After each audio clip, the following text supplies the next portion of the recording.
Bwana, mambo yanazidi kuwa ni matamu kweli kweli kwenye hii I Kill Me Chapter 5. Kumbuka hii ni sehemu ya 4. Mimi naitwa Uncle J, mzigo umetayarishwa na kuandaliwa na Nazaria J Msulwa. Sasa je, unakumbuka pale tulipokuwa tumeishia katika sehemu iliyopita? Ni ambapo mambo yalikuwa yanazidi kunoga. Eddie alikuwa ameshatambua kwamba Dickson mlinzi wake aliyekuwa anamwamini amemsaliti. Lakini pia Dickson ameenda kuungana na mwanamama Katha. Kwa upande mwingine, Judy alikuwa amekutana kwa mara nyingine na kijana wake wa kipekee mno ambaye ni miaka mingi sana imepita hajakutana naye. Je, itakuwaje kwa kijana Ray akijua ukweli kwamba babake ni marehemu? Nikakwambia usikose kwenye sehemu ya 4. Bwana, sehemu ya 4 hii hapa. Twende tukajue mambo yanazidi kunoga, yananogaje kwenye kipande cha 4. Karibu mtu wangu.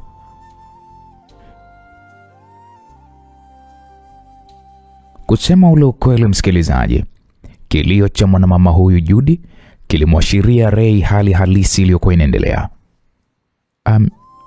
Amekufa. Ray alizungumza kwa kujikaza na kumfanya mama yake kumjibu kwa kutingisha kichwa. Nahitaji kumwona. Hapakuwa na aliyekuwa na uhakika kama Ray atakuwa na ujasiri wa aina hiyo. Judy akatazama ngazi za kuelekea ghorofa ya juu, na ikawa ndio ishara tosha kwa Ray kuelewa ya kwamba mwili wa baba yake ulikuwa upo ghorofani. Taratibu alipandisha ngazi za ghorofani. Akautazama mlango uliokuwa uko wazi, na taratibu akaingia ndani ya chumba hicho na kuliona pale jeneza hilo lililokuwa limefunguliwa eneo la kuanzia kifuani mwa maiti hiyo mpaka kichwani. Akalisogelea taratibu kwa ujasiri mkubwa, na kisha akautazama uso wa Willy uliokuwa umepauka huku puani akiwa amewekewa pamba. Judy na Eddie ilibidi kwanza wasimame mlangoni huku akimtazama Ray aliyekuwa amesimama huku mikono yake ikiwa imelishika jeneza hilo. Sikupata nafasi ya kukufaidi babangu, ila nakuahidi baba, nitamlinda mamangu. Willy alizungumza kwa sauti ya upole, na kisha aligeuka nyuma. Alimsogelea mama yake ambaye hali yake kiafya ilikuwa imedhoofika mno. Ni nani aliyesababisha huu nyama kwenu? Swali la Ray likamfanya Judy kumtazama Eddie, na Eddie akamtazama Judy. Yaani kwa kifupi wakabaki kutazamana.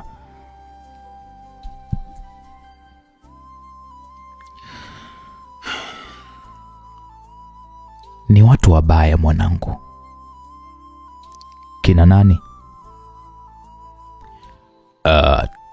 Tunaendelea kuwatafuta kwa sasa, na ikiwezekana tutaweza kuwashughulikia, Eddie alijibu huku akimkazia macho Ray. Baba mkubwa? Naam. Waliofanya hivi waangushe wote. Usijali my son. Eddie alimkumbatia pale Ray. Mkuu, samani. Msaidizi wa Eddie alimnong'oneza sikioni mwake. Mkuu, mgeni ameshafika. Nakuja. Eddie ilibidi kwanza mwachie Ray. Godi ameshafika. Judy alitabasamu kwa maana kwamba ni rafiki yao wa muda mrefu mno. Eddie akashuka na kukutana na Godi. Wakakumbatiana pale kwa nguvu huku akiwa wamejawa na furaha ya kuonana.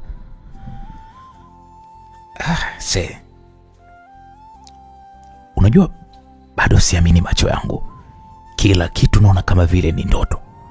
Godi alizungumza kwa furaha mno. Sio ndoto, ila huo ndio uhalisia. Naona sasa mvi zimeanza kukutawala kichwani. Umri unakwenda. Unajua miaka 56 sio mchezo. Ni kweli kabisa. Tumekuwa ni watu wazima sasa. Vipi lakini familia inaendaje? Familia yangu iko safi. Judy yuko wapi? Nimehitaji sana kumwona. Judy yupo ghorofani ulipo mwili wa mume wake. Aise, hivi imekuwaje ndugu yangu? Naona kama mapicha ujue. Dunia ina mambo mengi sana. Tutapata wasaa wa kuzungumza. Godi, kutana na Padre Darwin. Padre, kutana na huyu bwana Godi. Ni mmoja wa marafiki zangu wa muda mrefu sana. Nashukuru kukufahamu sana. Kukujua Padre. na mimi pia. Godi, huyu ndo mlezi wa mtoto wa Judy na Willy toka kipindi walipofariki dunia, ambapo nyinyi ndo mnajua walifariki dunia. Basi tunashukuru sana kwa kumlea kijana wetu bwana padre. Ni moja majukumu yangu. Huyu kijana hapa anaitwa Ryan.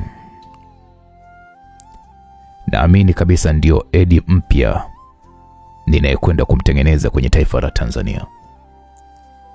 Wow. Nashukuru sana kukufahamu kijana Ryan. Na mimi pia nashukuru kuweza kukufahamu, na sura yako songeni machoni pangu. Kijana, sura yangu umeiona wapi? Jeshini. Umewahi kuwa mwanajeshi nchini Tanzania? Ndio, nilipomaliza mafunzo yangu ya kijeshi nilipata nafasi ya kuweza kupelekwa kozi ya komando. Na baada ya hapo niliweza kuingia kwenye mafunzo ya usalama katika chuo cha X, na nikawa pia ni mfanyakazi wa X, ambapo kwa kipindi hicho ilikuwa inaongozwa na mzee Max.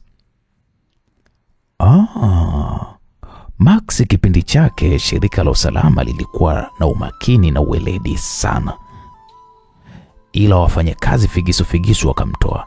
Basi shirika ndo likawa la ajabu na la kihuni, na likawa linafanya kazi za ajabu sana.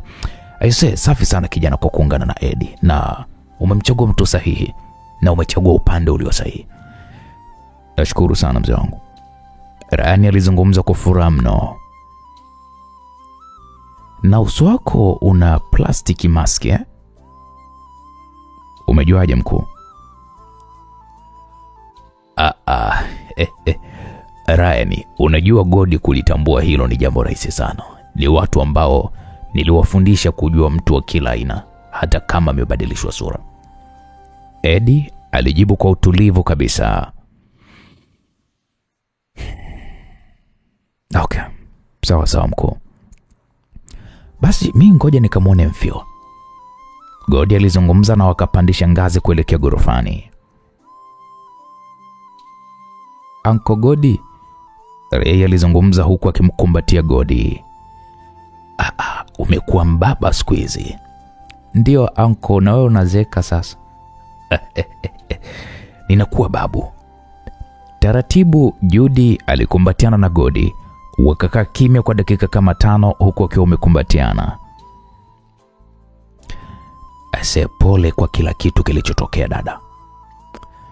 Nashukuru sana Godi. Godi akalisogelea pale jeneza na kumtazama Willy aliyekuwa milala ndani ya hilo jeneza. Umeondoka rafiki yangu ukiwa bado mdogo sana. Japo kwa mara ya kwanza mlikufa mkiwa bado ni wadogo sana. Mungu akulaze mahali pema peponi. Amin. Godi alizungumza hayo kimoyomoyo na kisha akamgeukia Judy. Judy, unajua kwenye maisha yangu nilijua niko peke yangu, na ndio maana hata jeshi nilikuwa nalitumikia kama wajibu wa kazi unavyohitaji, ila sasa ni kwa ajili ya nchi. Nimekutana na nyinyi, nina imani kabisa mna mpango madhubuti ya kuweza kulijenga taifa upya. Ndio Godi, nakwenda kuwa rais. Nahitaji kuweza kuangusha wote walionifanyia huu uovu. Ni akina nani? Utajua, ngoja tumalizane na msiba. Okay, sawa. Baada ya wageni wote waliotarajiwa kuweza kufika katika kambi ya Eddie, taratibu za mazishi zilianza, huku Padre Darwin akiongoza ibada ya mazishi. Baada ya mazishi, Eddie aliweza kuitisha kikao cha dharura na viongozi wa kambi yake hiyo, ambao wanaviongoza vikosi mbalimbali vilizogawanyika ndani ya hiyo kambi. Viongozi 8 waliovalia mavazi ya kijeshi na kukaa kwenye viti vilivyokuwa imeizunguka meza ndefu walikuwa wamekaa kimya wakimtazama Eddie ambaye alikuwa yuko kimya akionekana kutafakari jambo.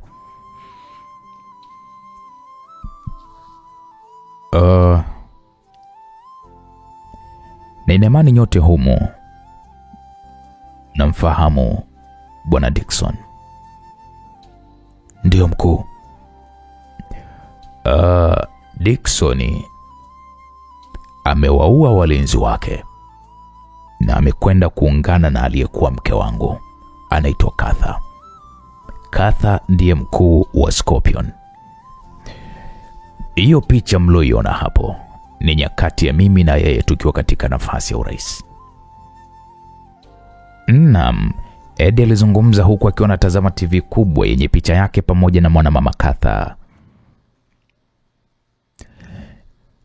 Ni mwanamke hatari kuliko hiyo hatari yenyewe mnayojua. Aliweza kufeki maisha na kutumia kivuli cha mke wa rais kuendeleza hicho kikundi chake. Wengi wenu mmeisikia Scorpion, ila hamjajua nguvu walionayo. Ni watu ambao wametawala serikali nyingi duniani, na viongozi wanaowaweka madarakani ni viongozi wa serikali nyingi zenye nguvu na zisizokuwa na nguvu. Scorpion wamekuwa ni sababu ya vita na machafuko kwenye serikali ambazo hawajapandikiza watu wao, na wanadhamini vikosi vya kigaidi na waasi mbalimbali kwenye nchi ambazo hawajapata kuwaweka viongozi wanaowataka wao serikalini. Naamini wote mmemwona Judy. Ndio mkuu. Naamini mnakumbuka alikuwa ndio makamu wangu wa rais. Ndio mkuu. Kilichotokea na aliyefanya uharibifu wote ni Carter, na shukrani ziende kwa wapelelezi wetu waliokuwa ndani ya kambi ya Russia. Naam, Eddie aliendelea kuzungumza. Nimezungumza hayo machache ni kuwapatia tu mwanga wa nini kinachoendelea, kwa maana mumeona sura za watu wapya katika hii kambi. Kuna Judy, kuna Godi, kuna huyu kijana anaitwa Ryan. Tunakwenda kumsimamisha Judy kuwa rais wa nchi ya Tanzania, na kabla ya kupiga hatua hiyo ni lazima tupambane na vizuizi ambavyo ni viwili. Mtu wa kwanza anaitwa Ghost, na aliye pembeni ni Max. Hawa watu wawili wanashirikiana pamoja, na huyu Ghost ndiye anayehitaji kiti cha urais nchini Tanzania. Lakini kwa sasa huyu Ghost yuko Afrika Kusini, ndipo makazi yake yalipo, huko Afrika Kusini. Huyu Max yeye alikuwa ni mkuu wa shirika la X, ambalo mimi ndio muasisi wake. Nilipokuwa madarakani nilianzisha shirika hilo kutoka NSS hadi kuwa X. Naam, Eddie alikaa kimya huku akitazama picha za Ghost na mzee Max.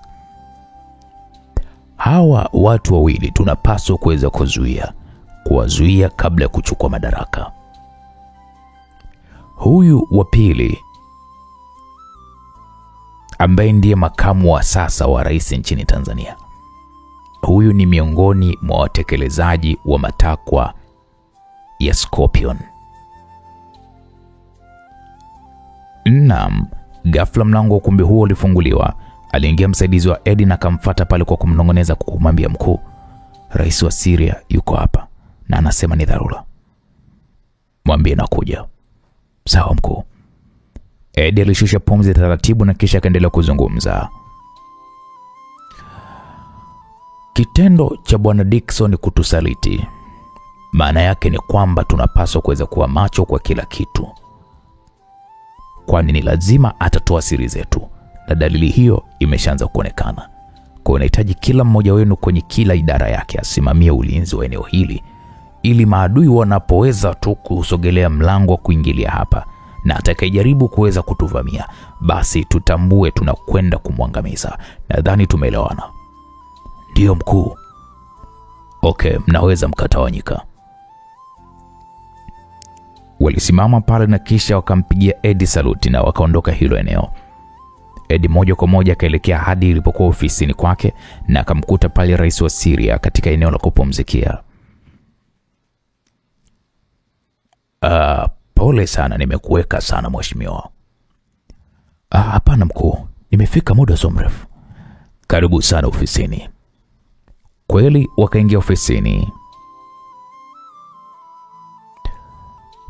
Pole sana kwa msiba, nimechelewa kufika wakati sahihi wa mazishi, ila majukumu ya kiserikali na namna kufika hapa kama unavyofahamu ni kwa siri. Ndio najua hilo, wala usijali, tumeshapoa. Karibu sana. Je, unahitaji kahawa? Kama utojali. Eddie akamimina pale kahawa kwenye vikombe viwili. Akampatia rais wa Syria ambaye ni rafiki yake mno tena kwa muda mrefu, na amemsaidia kwenye kupata madaraka nchi hiyo na kuhakikisha kwamba vikundi vyote vya kigaidi wakivipiga kishirikiana na majeshi ya nchi hiyo na kupelekea amani kutawala ndani ya nchi hiyo ya Syria, na hata uchumi pia wa Syria ukapanda. Na kwa msaada huo rais wa Syria akawa amempatia Eddie eneo kubwa ambalo ametengeneza kambi ambayo ukubwa wake ni mithili ya mikoa miwili ya Tabora na Iringa. Bana, nimepata habari za kipelelezi kutoka kwa vijana wangu. Wanasema nchi ya Israeli na Marekani wamepanga kukutana na mkuu wa kundi la Islamic State kumpa nguvu ya kufanya mashambulizi ndani ya nchi yangu, na wanahitaji kuweza kuutawala mji wa Damascus. Wamekupatia ushahidi? Ndio. Akamkabidhi pale Eddie flash na akaichomeka kwenye laptop yake, na aliona pale picha ya waziri wa ulinzi wa nchi ya Marekani akiwa na waziri wa ulinzi wa nchi ya Israeli pamoja na mkuu wa kundi la kigaidi la Islamic State. Aliyepiga hii picha hakuweza kupata video, kwa maana ni mazungumzo ya siri yaliyokuwa yanafanyika kwa viongozi hao watatu. Okay, basi wewe waache waje. Unamaanisha nini Eddie? Kwa mara ya kwanza tuliwapiga na kumbuka, na wakakimbia, na tukalinda mipaka ya nchi. Kinachofuata ni kwenda kuwapiga hadi washirika wao. Nashukuru sana Eddie kwa hilo. Yaani unajua jana usiku nilikosa usingizi na nikaona nije nikuonyeshe wewe mwenyewe. Wala hata usiwe na shaka. Na kama Marekani ataendelea kufanya huu ujinga, nitafichua huu uozo wake kwenye vyombo vya habari. Litakuwa ni jambo zuri sana. Nashukuru sana. Asante. Mimi vijana wangu wako macho kuhakikisha hii nchi haiguswi kwa sasa. Wewe endelea tu kukuza uchumi wa watu wako ili uendelee kuwa madarakani hadi pale utakaposema basi. Ni kweli ese. Unajua kwenye maisha mimi nashukuru kuwa na rafiki kama wewe Eddie. Mungu akubariki sana. Amina. Je, naweza kuonana na wafiwa kwa maana ya kwamba sijamuona mke wa marehemu? Ndio, twende ukaone. Naam.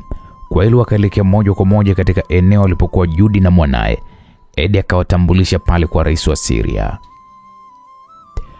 Ase, poleni sana na Mwenyezi Mungu azidi kuwapa uvumilivu kwenye kipindi hiki kigumu mnachokipitia. Amina. Judy alizungumza huku akipeana mkono na rais huyo, na kisha akaondoka kwenye kambi hiyo ya Eddie kwa siri na kisha karudi Ikulu. Karibu sana mkuu. Naam, alikuwa ni rais wa Marekani. Alizungumza huku akipeana mkono na mwanamama Katha aliyekuwa ameingia nchini Marekani kwa siri kubwa mno, huku pia akiingia katika ikulu ya Marekani kwa siri kubwa mno. Nashukuru sana. Habari yako? Habari yangu mimi iko salama. Unajua ujio wako wa siri kidogo umenishtua mimi. Kwema kweli? Sio kwema. Kuna tatizo. Mwanamama Katha alizungumza kwa msisitizo huku akikaa kwenye moja ya kiti kilichopo kwenye ofisi ya siri ya rais, na akamfanya rais wa Marekani kukaa kwenye kiti chake huku akiwa na wasiwasi, kwani mwanamama Katha ni bosi wake na ndiye aliyempa nguvu ya kuweza kumweka hapo madarakani. Inaonekana sio tatizo dogo mkuu. Nifahamishe nikalishughulikie. Naamini unatambua namna gani ambavyo tulimshughulikia mume wangu. Ndio nakumbuka. Na dunia nzima ikajua kwamba amefariki dunia. Ndio nakumbuka hiyo. Basi nachotaka nikwambia kwamba bado yuko hai. Rais Clinton alishtuka kidogo huku akimtazama mwanamama Katha. Hii bana haiwezekani mkuu. Unajua tulihakikisha kabisa ndege inalipuka angani na hapakuwa hata na mwili ulioweza kuonekana. Katha alitoa simu yake mfukoni na kumkabidhi Rais Clinton, ambapo kwa kipindi wanashirikiana na mwanamama Katha kutekeleza mipango ya kumwangamiza Rais Eddie. Alikuwa ni waziri wa ulinzi wa jeshi la Marekani na mpango huo uliendeshwa kwa siri kiasi kwamba hata uchunguzi ulivyofanyika na taasisi nyingi duniani walidai kwamba ajali hiyo ilitokea kutokana na kufeli kwa injini na kupelekea ndege hiyo kuanguka. Picha za Rais Eddie akiwa katika umri wa uzee zikamfanya rais huyu Clinton kutetemeka kwa uoga mno. Umeamini kwamba yuko hai, si ndio? Hii umeitoa wapi mkuu? Kuna mmoja wa walinzi wa Eddie ambao anawaamini sana na ndiye alimsaidia kuokoka kwenye hiyo ajali ya ndege. Sasa huyo mtu ndiye amenieleza hili jambo ya kwamba Eddie bado ni mzima. Sasa hili litakuwa ni tatizo. Tena ni tatizo kubwa sana. Ubaya ni kwamba tumechelewa kuweza kujua ukweli wa hii siri. Kwani amekuwa akipambana kuunda jeshi na sasa hivi ana jeshi kubwa la makomando ambalo lipo katika nchi ya Syria. Na mbaya zaidi ni kwamba hao wafungwa wawili, Judy na mume wake, ni yeye ndiye aliweza kuwatorosha. Shit. Sasa na anachokwenda kukifanya ni kumsimamisha Judy kuwa rais wa Tanzania kwenye uchaguzi uliopo mbeleni. Kwa nini mimi sikuliona hili mapema? Wakakaa kimya pale huku wote wakionekana vichwa vyao vinachemka kweli kweli. Sasa kuna huyu kijana anaitwa Ryan. Nimemfuatilia details zake za ndani ya shirika la X nchini Tanzania. Alishawahi kufanya operation hatari sana ambazo mojawapo ni ile wanayoita Escape from Mogadishu.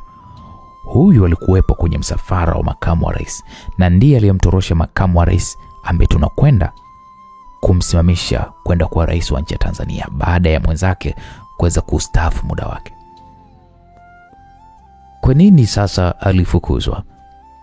Ni sababu za kipuzi. Ila mbaya zaidi ni kwamba huyu kijana yupo mikononi mwa Eddie na Eddie anamtumia huyu kijana. Anamtumia kama player wake na anajua kutekeleza kazi anazopewa. Na kama hujui tu, huyu kijana amehusika katika kifo cha kuwaua timu ya binti yangu walipokuwa wanavamia kumkamata Max nyumbani kwake. Mungu wangu. Ana uwezo wa aina gani huyu kijana? Huyo ni specialist killer machine. Na waliomtengeneza nao pia amewakimbia. Kina nani? Katha aliweka pale picha nyingine. Unamwona huyu anaitwa Ghost. Ni mmoja wa matajiri wakubwa nchini Afrika Kusini na ni Mtanzania. Ndio baba wa huyu kijana. Mpango wake na malengo yake ni kuja kuwa rais wa nchi ya Tanzania. Kwenye awamu gani sasa? Awamu hii. Naamini umenisikia vizuri. Ndio awamu hii. Kibaya zaidi ni kwamba ana beef na rais aliyopo madarakani. Na huyu tunayekwenda kumsimamisha ana beef naye. Hivyo tuna upinzani sana awamu hii kutoka kwa watu wawili. Mtu wa kwanza ni Ghost, lakini pia mtu wa pili ni Eddie. Rais wa Marekani Bwana Clinton alishusha pumzi taratibu huku akimtazama Katha usoni mwake. Unajua, tusipochanga karata zetu vizuri tunakwenda kupoteza. Ni kweli kabisa. Na kuna usemi wa adui zako, ungana naye, mpambane na adui mmoja. Mimi nina wazo, na hisi litakuwa ni wazo lenye manufaa. Wazo gani mkuu? Tuungane na Ghost. Tumpe anachokitaka. Afanye yale ambayo sisi tunayataka kwa matakwa yetu. Alafu tupambane na Eddie. Wazo zuri, ila pia wazo baya kwa namna moja ama nyingine. Unajua, hatujui Ghost ana nguvu namna gani, na endapo tukigawana naye masilahi ya 50 kwa 50, hatutakuwa na nguvu tena ya kuitawala Tanzania. Ni kama unavyojua, mimi taifa langu linawafanya ufanisi kwa vitu vingi sana kutoka Tanzania, ikiwemo madini ya uranium. Kwa hiyo sasa wewe unashaurije? Hapa mimi ningeshauri mkuu, tubaki kwenye mstari tuliokuwa tumeupanga. Tupambane na adui wote wawili kwa wakati mmoja. Uzuri kwamba upambanaji wako wewe wanatokea pembeni, hawajulikani. Mimi nimemtuma mtu wangu nchini Israel akakutana na waziri wa ulinzi wa nchi hiyo. Ninavyozungumza hivi sasa ni kwamba kikao na mkuu wa kundi la kigaidi la Islamic State imekamilika. Tunahitaji kuipiga Syria na kuichukua Damascus. Najua ni vitu gani tunahitaji Syria, na ndio maana tulikuwa tunajiuliza imekuwaje IS wameondolewa nchini Syria. Kumbe siri ni kwamba nyuma ya huo mpango yuko Edi. Ndio. Je, na Israel wamekubaliana na huo mpango? Ndio, wamekubaliana, na hivyo itabidi tuongeze nguvu na jeshi letu pia waingie kuhakikisha kwamba tunakwenda kuivamia hiyo kambi ya Edi. Sasa hii ndo picha ya kambi ya Edi. Mbona ni miti mingi tu hapa? Ndio. Hii ndo picha pekee iliyopatikana. Na ajenda kubwa ambayo imenileta sio tu kwamba Edi yu hai, hapana, ila ninasikia anapata msaada wa kutengeneza teknolojia kutoka katika viumbe wa ajabu wanaoitwa aliens. Mkuu, huyo aliyekupa habari mbona amekupa stori za kufikirika mkuu? Usicheke.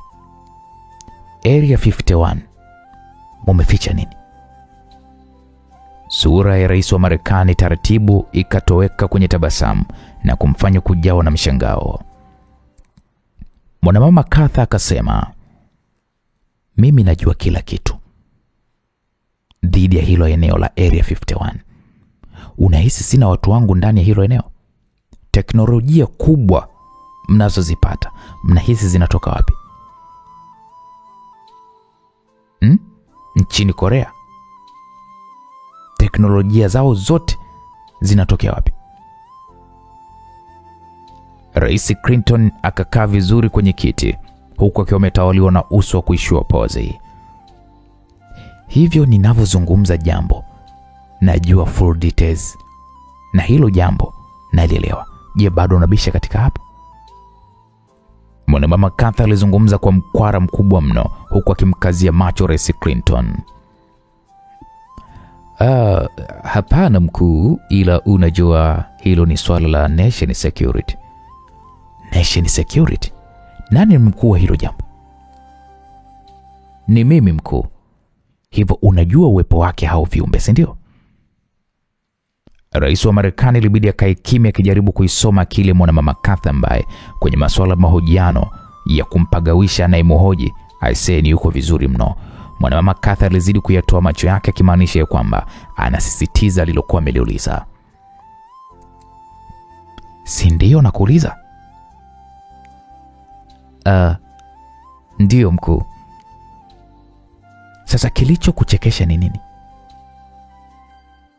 Unahisi hao viumbe jinsi mlivyowapata nyinyi, Edi atashindwa kuwapata? China na North Korea watashindwa kuwapata? Hivyo tambua, mtu tunayemzungumzia hapa ni zaidi ya taifa. Ana nguvu na amejipanga kwa miaka mingi, tukiwa tunaamini kabisa kwamba amekufa. Na lile kaburi nililokuwa ninalitembelea nchini Tanzania ilikuwa ni upuuzi tu. Mwanamama Katha alizungumza kwa ukali kidogo na kumfanya Rais Clinton wa Marekani kukuna pale kichwa chake. Nahitaji Syria iwake moto. Nahitaji Edi achomwe na watu wake wote wa Syria akiwemo rais wao, ili atambue ni namna gani nguvu niliyokuwa nayo na ajutie kwa nini amemficha Edi kwenye nchi yake. Nadhani tunaelewana. Ndio. Na ikiwezekana hao magaidi wa IS wapeni silaha za nyuklia. Mkuu, kumbuka hatuna mkataba wa kudumu na gaidi. Isitoshe hawa tumeungana nao mguu mmoja ndani mguu mwingine nje. Kila mmoja anamshikilia mwenzake. Ni wakati wote na muda wote wanaweza kutugeuka. itakuwaje hizo silaha za nyuklia wakija kuzitumia hapa kwenye ardhi ya nchi yangu? Unahisi mimi nitakuwa nimejenga au nimebomoa? Rais Clinton alizungumza kwa kujitetea na kumfanya mwanamama Katha kukaa kimya kwa sekunde kadhaa huku akimtazama. Hebu wapeni full support watakayohitaji, ila muwe ni kivuli kwenye hili, msiende moja kwa moja front. Nadhani tunaelewana. Sawa madam, muda wangu umeisha, nahitaji kwenda nchini Tanzania. Hakuna shaka mkuu, mimi shukuru wewe kwa kuja kwako kuniona uso kwa uso, kwani ni viongozi wachache sana tunapata bahati ya kukutana na wewe kama hivi. Mwanamama Katha hakujibu kitu zaidi ya kupeana mkono na Rais Clinton, kisha wakatoka ndani ya ofisi hiyo kwa njia ya siri waliokuwa wameingilia ndani ikulu hiyo ya Marekani. Ndio njia hiyo hiyo ya siri waliokuwa wametumia kutoka ndani ya ikulu hiyo. Wakaelekea uwanja wa ndege na walinzi wake wachache wanaoonekana na wengine wanaofanya kazi kwenye uwanja huo ambao ni Scorpion. Vipi mkuu? Upo sawa? Msaidizi wa Katha alimuuliza, na hii ni mara baada ya kupanda hiyo ndege. Mwanamama Katha akasema, siwezi kuwa sawa hadi pale nitakapoiona maiti ya Eddie na Judy kwa macho yangu mimi mwenyewe. Masuala kwenda kuzika majivu siyahitaji tena. Mwanamama Katha alijibu huku ndege ikianza kuondoka uwanjani hapo taratibu na kuiacha ardhi ya Marekani na safari ya kuelekea nchini Tanzania ikaanza. Godi. Ndio mkuu. Niite tu kaka bwana. Sio tena mkuu, kwa maana ya kwamba sipo kwenye system ya uongozi tena. Najua ndugu yangu, ila wewe utabaki kuwa ni mkuu wangu na halitokuja kubadilika. Okay, sawa. Judy, natambua unapitia kipindi kigumu pia cha maisha yako. Sio kigumu Eddie. Nimepitia mateso makubwa na moyo wangu umeshakufa ganzi. Ninashukuru Mungu kwa kumlinda mume wangu, na amekufa kwenye mikono yangu salama na amezikwa kwa heshima, tena na watu wake waliokuwa wanamfahamu vizuri. Zawadi ya mtoto anayefanana naye alioniachia ni shukrani tosha kwa Mwenyezi Mungu. Tuendelee na mazungumzo. Judy alizungumza kwa kakamavu huku akimtazama Eddie usoni mwake. Okay, sawa. Godi, upo kwenye serikali na jeshini. Wewe ndio jicho letu kwenye upande wa ulinzi.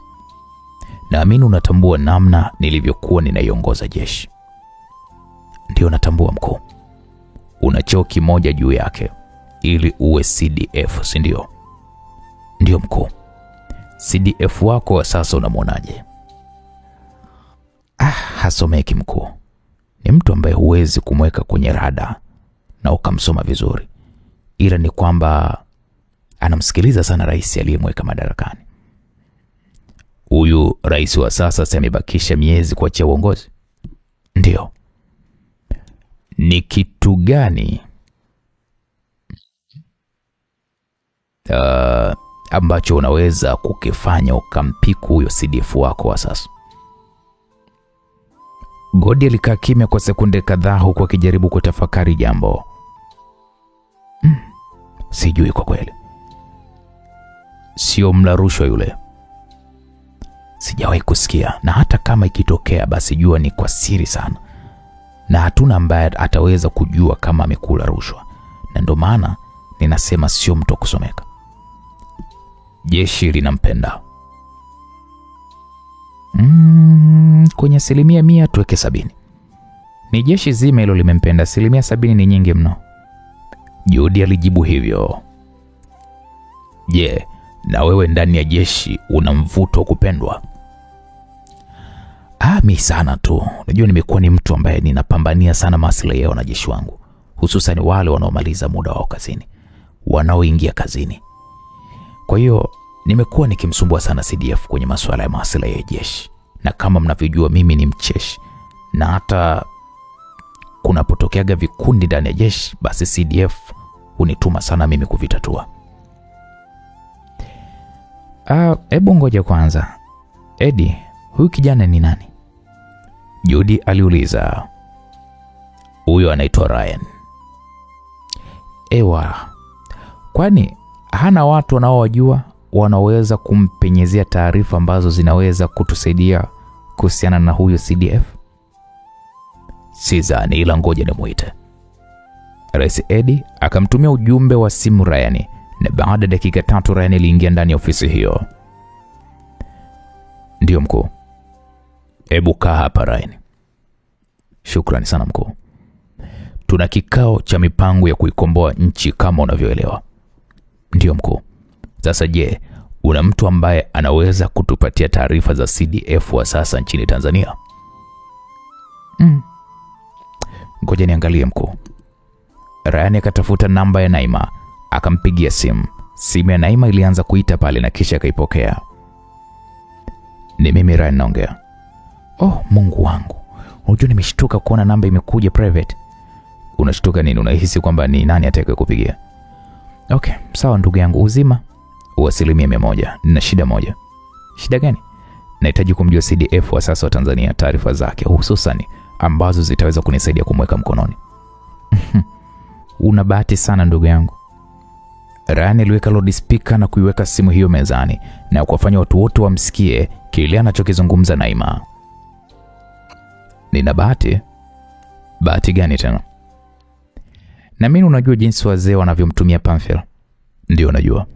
Sasa juzi kati hapa alikutana na huyo CDF, akamwonga pesa nyingi sana kuhakikisha kwamba anamtengenezea mazingira mzee ya kwenda kwa rais. Na uzuri ni kwamba saa aliyokuwa ameivaa Pamphile ina kamera ya siri ambayo mimi pekee ndo naijua, na ni saa ambazo niliziunda na kumpatia kutokana na kazi ya kumfuatilia mwenendo wake. Hivyo kikao chao kizima ninacho hapa. Eddie na wenzake wakatabasamu.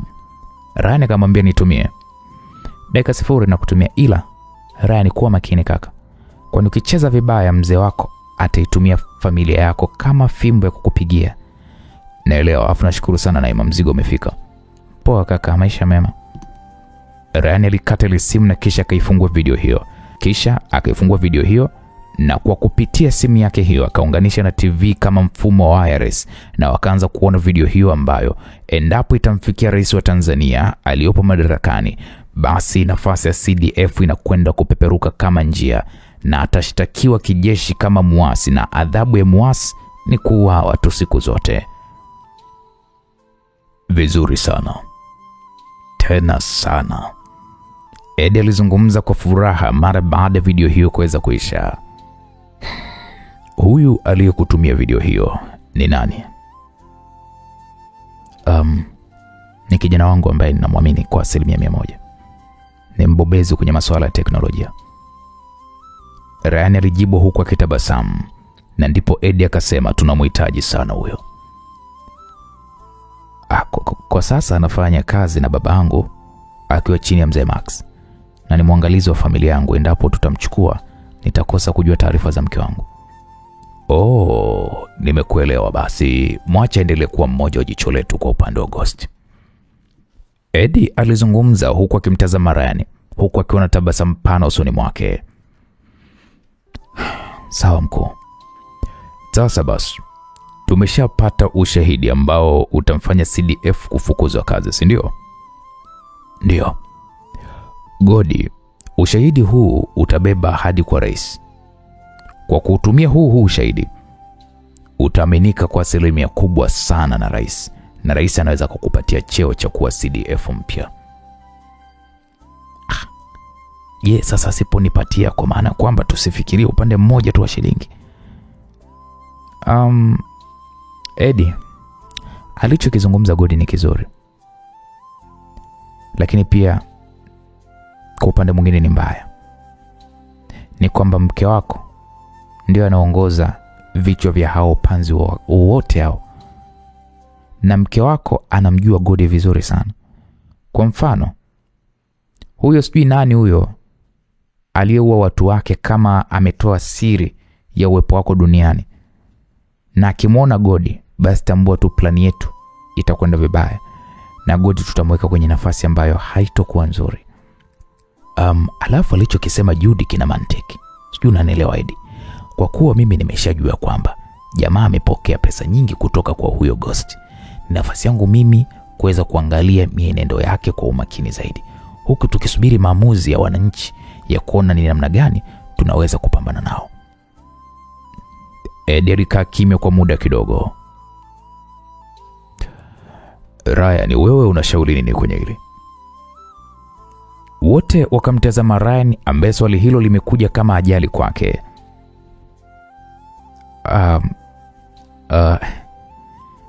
Jiamini kijana wangu. Una ushauri gani kwenye hili? Eddie alizungumza huku akimkazia macho Ryan.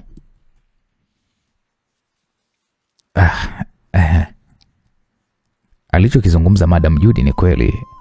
Mkuu hapo itakuwa ni jambo jema kama akibaki serikalini na akawa anatusaidia kuweza kupata takwimu muhimu kuliko kutumia njia ya kwenda kumpiku CDF wa sasa. Okay, sawa. Naamini tumekubaliana kwamba ushahidi huu kwa sasa hutokuwa na maana. Ndio. Godi, tunakutegemea. Ishi kama hujuani tena na sisi. Sawa mkuu. Endapo mimi nikija kuwa rais, Godi utakuwa general wangu wa jeshi. Nashukuru sana Madam President Judy. Godi alizungumza kwa utani na kuwafanya wote wacheke. Ila nisiwe mwongo, nimekumbuka maisha yetu ya nyuma kipindi tuna majukumu ya kitaifa.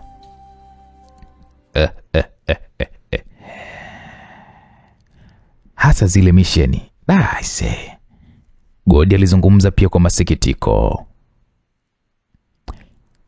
Hivi yule babu wa Zanzibar aliyekutengenezeaga mashine yupo?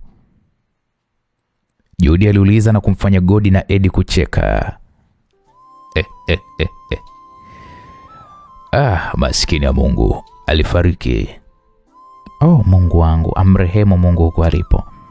Alifariki kwa saratani ya utumbo. Aise, nilihudhuria mazishi yake, kwa maana kwamba yeye ndiye alinipa mimi heshima ya kuosha rungu. Wote wakacheka, japo Ryan alikuwa haelewi mada hiyo inahusiana na nini. Nakumbuka ile siku umetoka kuosha rungu ulivyokuwa unakata mauno juu ya meza. Eddie alizungumza na kuwafanya wote wazidi kucheka. Na msauti wako jinsi ulivyokuwa mbaya, Judy naye aliongezea, na wakajikuta wakisahau kidogo matatizo waliokuwa nayo. Wakacheka sana. Unajua kipindi tulivyokuwa vijana tulikuwa machizi sana. Tena sana. Ila nashangaa kwa nini Katha ameyafanya yote haya. Godi alizungumza kwa upole na kuwafanya vicheko na furaha vikatike ghafla. Yule ni chui aliyekuwa amejivika ngozi ya kondoo. Kwa mapenzi aliyokuwa ananipatia, sikuwahi kujua wala kufikiria siku moja ya kwamba atakuja kunigeuka na kuwa adui kama hivi. Ila twende mbele turudi nyuma. Eddie ulimkosea sana Katha kwa kuzaa na mdogo wake wa damu. Japo simpendi mke wako, kwani amekuwa ni mateso yangu na kuniulia mume wangu. Ila hapo libugi. Nilishawahi kukuambia kabla, hayajaweza kutokea matatizo. Na sasa hivi na kukumbushia hilo. Ni ujana tu, na isitoshe yule binti aliniganda sana. Na kipindi dada yake alivyoanza kucharuka, yeye alikuwa ndo mfariji wangu. Mfariji wako? Lakini leo ndo ametufikisha kwenye haya maisha. Ni kitabu ambacho nimeshakifunika kurasa zake na kilishaisha, na hiki cha sasa hivi ni kipya. Tunakwenda kuhakikisha kwamba tunaiokoa Tanzania na kuirudisha kuwa taifa imara kwa mara nyingine tena. Sawa. Simu ya Eddie ikaingia ujumbe wa message. Akaifungua na kuona picha ya Nadia akiwa yuko nchini Tanzania. Ryan. Ndio mkuu. Naamini hii kazi inakufaa. Nadia yuko nchini Tanzania.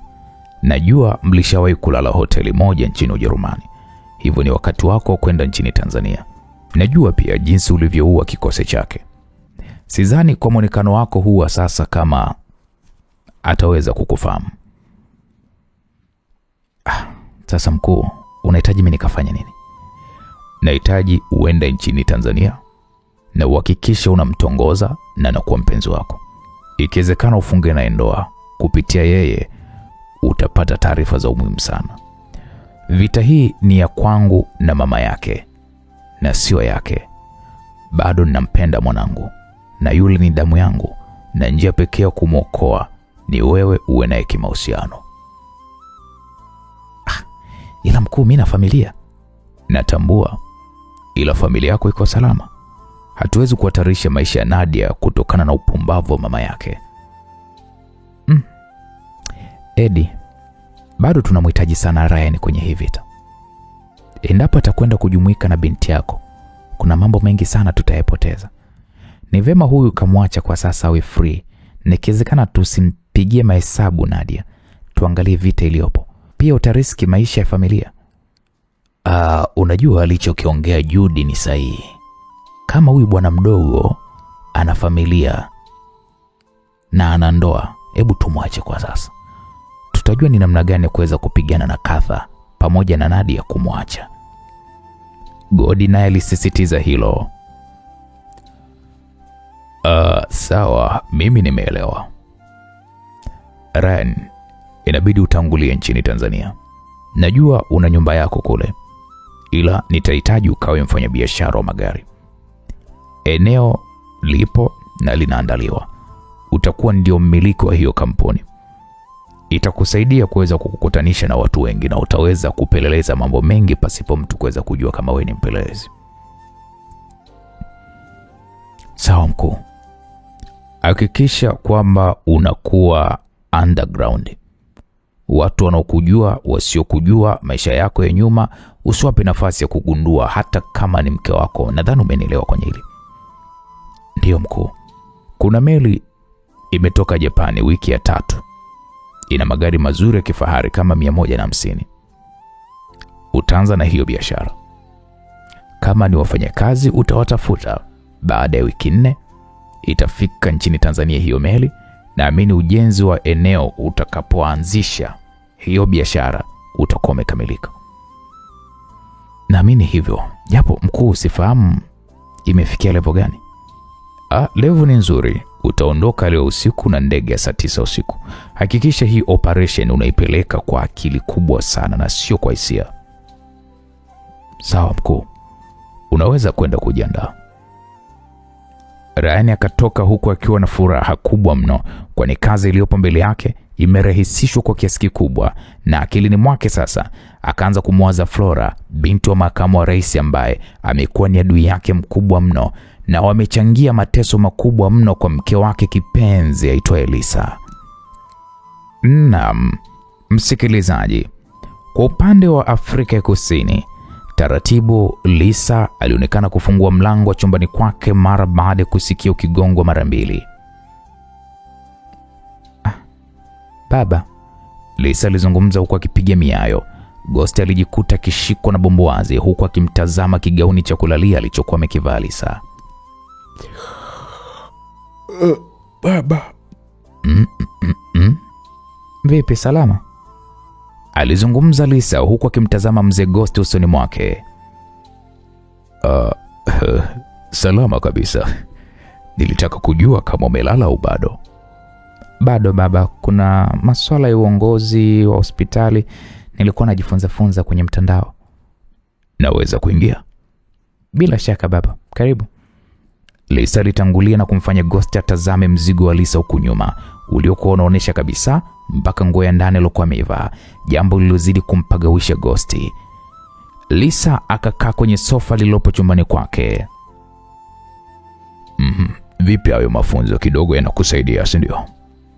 Sana baba. Unajua kuna baadhi ya rafiki zangu niliwahi kufanya nao kazi kwenye shirika lile la kuhudumia wakimbizi. Nimechat nao na nimeshajiunga na chuo cha uongozi cha daktari kilichopo nchini Marekani. Ninasoma online na mimi huu muda nitatumia vizuri kuhakikisha kwamba ninajifunza kozi za masomo yangu. Safi sana. Nashukuru nimepata mkwe ambaye anajua kujiongeza na mwenye akili nzuri.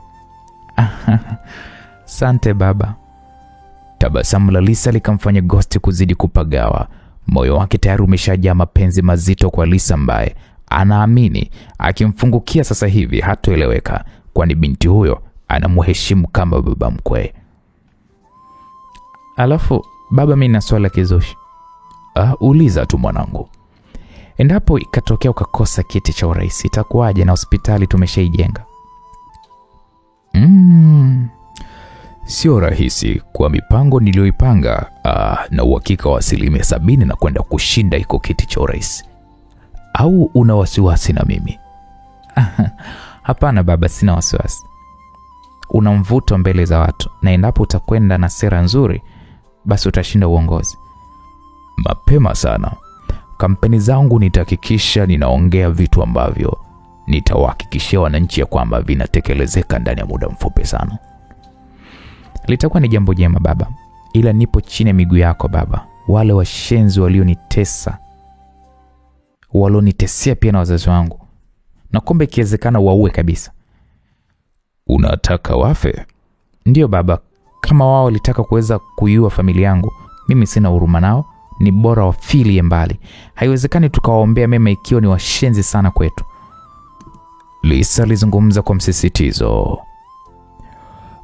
Kama umetaka hiwe hivyo basi itakuwa hivyo. Alafu baba, hujapata taarifa yote kutoka kwa mume wangu? Hapana, sijapata bado. Da.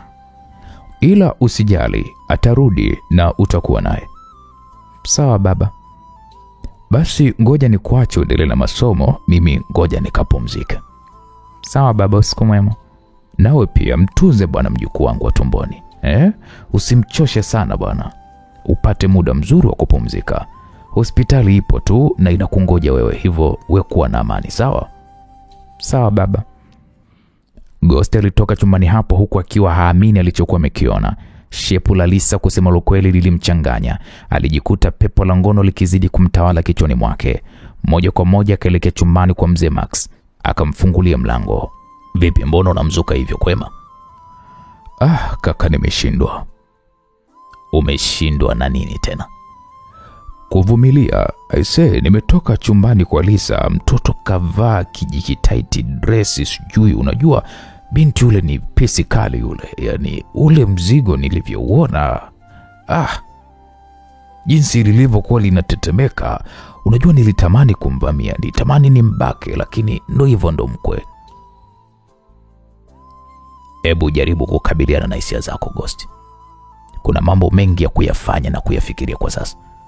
Kama ni wanawake wa mfano wa Lisa, wako wengi sana wanajiuza. Ni kitendo cha wewe tu kwenda kutafuta muda na kuletewa unayemhitaji. Kwa sasa Lisa ni kete yetu muhimu sana. Kumbuka Ryan yuko huko duniani anazunguka.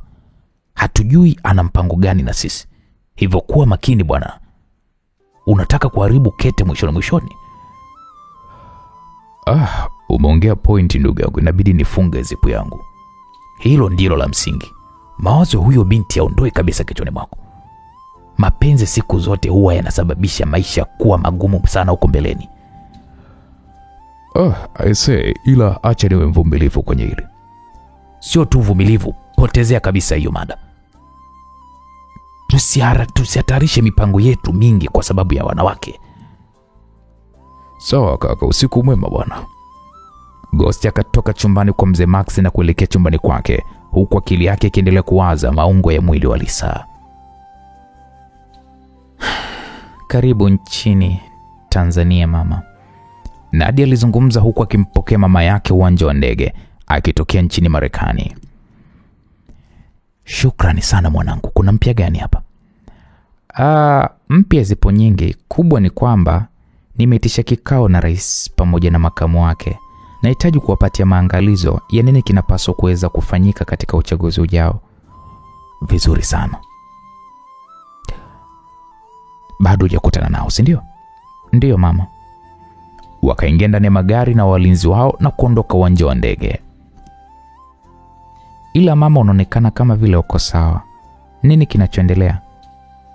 Mwanamama Katha alimtazama binti yake Nadia usoni mwake na kisha alimshika mkono na akamwambia, mwanangu, tuna vita kubwa sana mwanangu kuliko tulivyokuwa tunatarajia. Vita? Vita gani mama? Kwa maana mimi najua sisi ndo tuna nguvu kuliko watu wote wale. Mwanangu, baba yako yuko hai. Na tena sio hai tu, ana jeshi kubwa la makomando. Na ndio yeye aliyewaokoa Willy na Judy. Na anachokwenda kukifanya sasa ni kumuunga mkono Judy awe rais wa nchi ya Tanzania. Na endapo Judy akiwa rais wa nchi ya Tanzania, jua tu ya kwamba kwa asilimia kubwa tunakuwa tumeumia. Maneno ya mwanamama Katha yalimshtua sana Nadia, na alijikuta akimtazama mama yake huku macho yakimtoka, kwani anatambua kwamba baba yake ni marehemu, tena amekufa miaka mingi sana huko nyuma. Sasa inakuwaje leo anaambiwa baba yake ni mzima, tena na jeshi la makomando? Mama, yani kwanza hakuna kitu kama iko mama. Judy alipinga kabisa. Mwanamama Katha hakutaka kabisa kubishana na binti yake Nadia. Alitoa simu yake kwenye mfuko wa koti na kisha akaweka picha ya Eddie akiwa katika muonekano wa sasa. Nadia alitazama picha hiyo kwa dakika kadhaa bila hata ya kuzungumza kitu chochote, na kisha akamrudishia simu mama yake. Endapo nitamwona akiwa hai ndo nitaamini. Kwa sasa mtu anaweza akatengeneza picha yenye mfanano na Eddie na kisha akaja kupiga pesa. Mwanangu, mimi namjua Eddie kwa miaka mingi. Yani hata kama nikiamka kutoka kaburini sasa hivi, ninamjua. Hivyo kwenye hili ni 100% ninaamini. Tufike nyumbani na kisha tutazungumza mengi. Mwanamama Katha alizungumza huku akimdadisi Nadia ambaye hajaonyesha kabisa kushtushwa na alichokuwa amekiona kabisa, jambo ambalo lilikuwa linampatia maswali mengi mno mwanamama Katha. Au alikuwa anajua kwamba baba yake yuko hai, akaamua kunikaushia? Mwanamama Katha aliwaza huku akiwa anaendelea kumtazama Nadia kwa kumdadisi, ila alikosa jibu la swali lake. Naam, upande wa pili tunapata kumwona makamu wa rais akizungumza. Akawa anasema kikao kitahusu nini? Alizungumza huku akiwa amejawa na wasiwasi mwingi mno moyoni mwake. Unajua, wewe unachotakiwa kukifanya kwa sasa hizi inabidi utulie tu. Wakuu wanakwenda kukupa condition zao, namna gani ambavyo wanahitaji uwe na ni namna gani utakavyoweza kugombania urais. Mimi wakati wangu ndo unakwisha sasa. Kwa hiyo ni zamu yako wewe bwana. Ila unajua mimi sijawahi kumuona kabisa huyo mkuu wetu wa Scorpion. Hata mimi mwenyewe sijawahi kumuona kwa sura. Japo nimeshakutana naye mara mbili. Kipindi nachukua madaraka na kipindi cha katikati. Naisikia tu sauti yake lakini sijawahi kumjua kwa sura. Ila nafahamu kwamba ni mwanamke. Rais Dismas alizungumza huku akimtazama swaiba wake makamu wa rais machoni mwake. Sikiliza makamu. Acha mawenge. Unaogopa nini sasa? Kwani kuna mabaya gani ambayo umeyafanya mpaka unakuwa na wasiwasi wa namna hiyo? Ila kweli ngoja niwe kawaida. Kwa maana najua safari hii vita yangu itakuwa ni kuhakikisha ninawaangusha maadui zangu wote. Rais akamtazama makamu wa rais. Una uhakika na unachokiongea? Ndio mkuu. Unajua ni kwa nini nimeiongoza hii nchi miaka 10 na niko hai hadi leo? Sijui. Jambo la kwanza ni kwamba niliweza kuwasikiliza Scorpion nini wanataka na nikatekeleza matakwa yao, na ndio maana walinipa ushirikiano hadi sasa. Na kitu kingine? Ukienda kinyume na wao watakuwa na simu yangu inaita. Simu ya rais ilianza kuita, ilibidi aipokee. Mnahitajika eneo la mkutano. Sawa. Rais akakata ile simu. Bwana, nahisi wakuu ameshafika. Sawa. Wakasimama pale. Mheshimiwa Rais Dismas pamoja na makamu wake wakatoka katika chumba hiko cha hoteli iliyokuwa imetengenezwa kwa muundo wa nyumba za Kichina. Wakiwa wako peku miguuni mwao, wakatoka katika chumba cha kupumzikia, wakaongozwa pale na walinzi wa Katha hadi katika chumba alichokuwamo Katha na Nadia, ambao eneo walilokuwa wamekaa wametenganishwa na pazia zito ambalo sio rahisi kwa rais na makamu wake kuweza kuwaona Katha na Nadia, ambao wao wanawaona kwa kupitia kamera 4 zilizofungwa upande wao. Na katika eneo walipokuwa Katha na Nadia kuna TV ambayo inawawezesha kuwaona vizuri rais na makamu wa rais. Karibu, Katha alizungumza hivyo. Tunashukuru sana mkuu. Makamu wa rais, naona unazeeka kuliko rais. Vipi, maisha yamekuwa ni magumu kwa upande wako? Mwanamama Katha aliuliza huku akimtazama makamu wa rais. Hapana mkuu, ni majukumu tu yanakuwa mengi. Hata mimi naona. Katha alizungumza na akamtazama Nadia kwa sekunde kadhaa kama na jambo la kuzungumza, ila atingisha kichwa kimaanisha kwamba hana cha kuzungumza. Sasa basi, nahitaji tusikilizane. Uchaguzi unakuja na kuna upinzani mkubwa ambao mnaufahamu kwenu. Swali la mwanamama Katha likamfanya makamu wa rais kutazamana na mheshimiwa rais. Wapinzani waliopo sasa hivi tunawamudu mkuu. Mheshimiwa rais alijibu kwa heshima kubwa mno, na ndipo mwanamama Katha akasema, hivi upelelezi wenu ndo unavyoaminisha hivyo, si ndio? Mkuu, unajua hadi sasa upinzani hawajasimamisha watu wa kueleweka, na tunavyowafuatilia hakuna watu wenye sifa wanaoweza kupendwa na wananchi kama sisi tunavyopendwa. Rais alizungumza kwa kujiamini. Mwanamama Katha akamuita msaidizi wake kwa ishara, akamkabidhi faili na akampatia ishara aende awakabidhi rais pamoja na makamu wake. Walivyopatiwa, mwanamama Katha akasema, fungueni hilo faili. Rais akalipokea faili hilo na kisha akalifungua. Wote macho yaliwatoka kwa mshangao, na hii ni mara baada kuiona picha ya rafiki wao wa zamani ambaye kwa kushirikiana walipanga njama za kumuua na kumuondoa katika chama ambacho kilishaanza kumtengenezea mazingira ya kuja kuwa mgombea wa rais, kutokana na kwamba alikuwa na ushawishi ndani ya chama na alikuwa na pesa kuwazidi hata wao.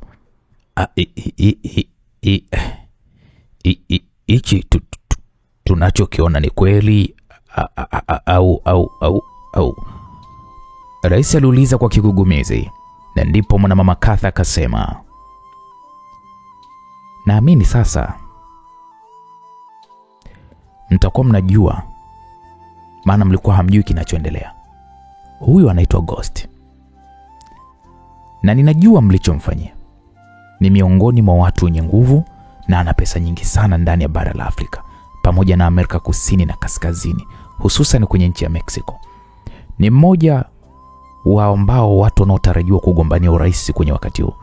Sasa kwa taarifa zangu sifahamu ni chama gani ambacho atakwenda kugombania, ila miongoni mwa wapinzani wako basi na huyu yumo. Mungu wangu. Makamu wa rais alizungumza huku jasho likimwagika. Mwili mzima jasho linamtoka, anatetemeka mithili ya binadamu ambaye amekutana na jini kwenye mazingira ya kutisha. Na kile kizazi cha watu waliokuwa wanampenda na kumkubali bado kipo. Je, kwa kujipima kwako wewe makamu, unaweza kumwangusha kweli huyu kwenye kinyang'anyiro?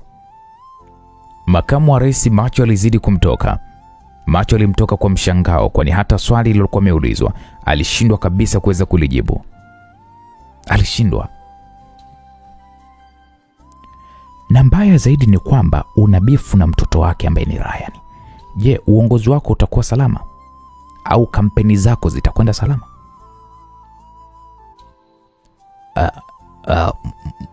Mheshimiwa, huu na majibu ya kueleweka, si ndo manake? Rais na makamu wake walikaa kimya, kwani swali waliloulizwa ni gumu sana kwa upande wao. Fungueni picha inayofuata, mwanamama Katha aliwaambia, na wakafanya hivyo. Wakaona picha ya Judy pamoja na Eddie wakiwa wanazidi kushangaa.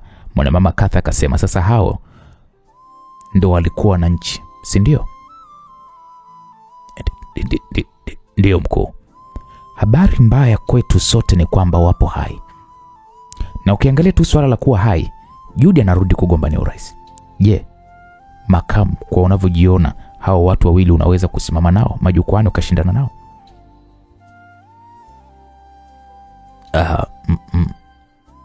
Mkuu, mimi ni kuhakikishia tutashinda. Hata ikiwezekana kuiba kura tutaiba. Makamu wa rais alizungumza huku macho yakimtoka kwa mshangao. Hivi una akili kweli wewe?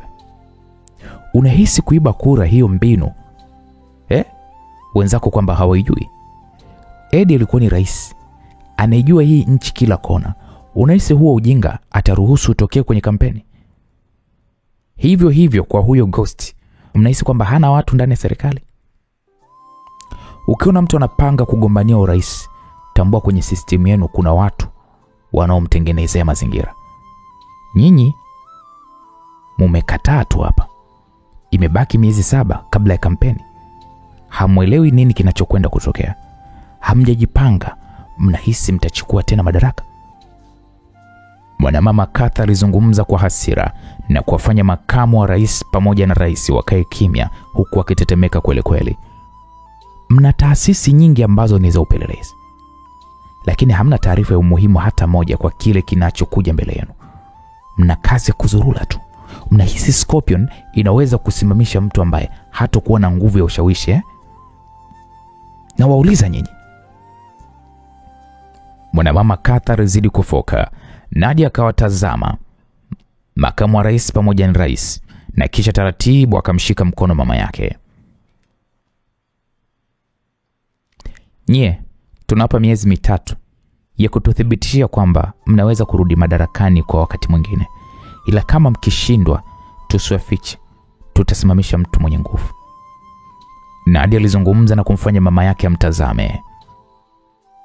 Miezi 3. Ondokeni.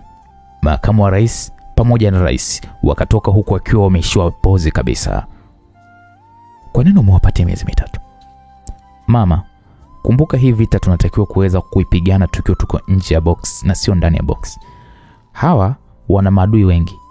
Kama huyo Ghost umesema kwamba ni adui yao, waache kwanza wajipange, wajue ni namna gani watajipanga kwa ajili ya Ghost na Eddie, na kisha sisi ni kuhakikisha tu tunatekeleza plani zao na kuiongezea nguvu ya maarifa na watu. Kinachotupasa kwa sasa hivi ni kuhakikisha tu tunajilinda sisi kwanza, na baada ya hapo tufikirie kuwalinda wengine. Mama, tusipokuwa makini, Scorpion inakwenda kutufia, na mimi sitokuwa tayari ife, kwa maana ya kwamba nimetoa damu na jasho hadi leo hii Scorpion iko hapa. Nadia alizungumza kwa uchungu huku akimtazama mama yake usoni. Sawa, nimekuelewa. Nahitaji tuelekee kwenye kaburi la baba yako. Mama, kwenda kufanya nini? Utaona tutakachokwenda kufanya. Mbona mama Katha alizungumza huku akinyanyuka na wakaondoka hotelini hapo. Naam, msikilizaji, kwa upande wa pili, Mheshimiwa Rais alionekana kuzungumza akisema IC haiwezekani. Haiwezekani kabisa. Rais alizungumza huku akiongeza IC kwenye upande wa siti yake, kwani mwili mzima ulikuwa umejaa jasho. Unajua nahisi kama ndoto. Na ndio maana leo sikuwa na furaha kabisa. Nilikuwa nahisi kabisa hiki kikao hakitakuwa sawa kwetu. Akija kuwa salama wapi wakati kimetusaidia macho yetu sisi kuweza kufunguka? Acha mambo ya ajabu bwana makamu. Unahisi kwamba tungejuaje kama kuna hatari kubwa ipo mbele yetu? Fungua macho yako wewe. Sasa sijui inakuwaje kama Ghost atachukua madaraka na mtoto wake ni Ryan aliyekugongea mke wako na ukashindwa kabisa kumuua. Rais alipiga jungu lililomkera mno makamu wa rais, ila alishindwa tu kujibu zaidi tu kukaa kimya.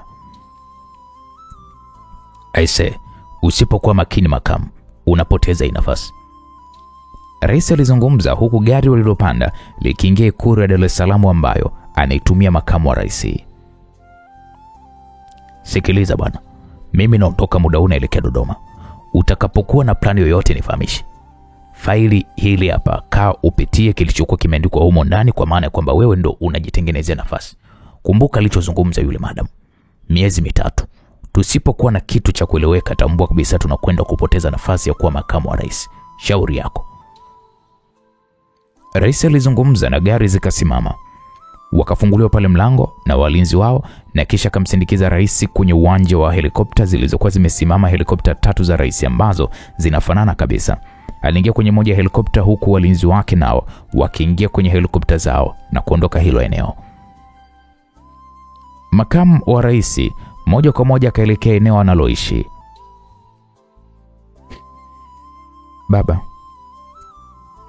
naona kama siku yako haijawa nzuri leo. Flora alimuuliza baba yake, na hii ni mara baada ya kuingia sebleni huku akionekana kuwa na hasira. Akawa anasema ushenzi huu ni ushenzi kabisa, ni ushenzi. Makamu wa rais alikuwa anazungumza kwa kufoka, na ndipo Flora akamwambia, baba, hebu kunywa basi alafu nieleze nini kimetokea. Flora alizungumza huku akimkabidhi baba yake glasi ya maji aliyokuwa amemimina kwenye jagi. Akanywa pale maji hayo huku akishusha pumzi nyingi kweli kweli.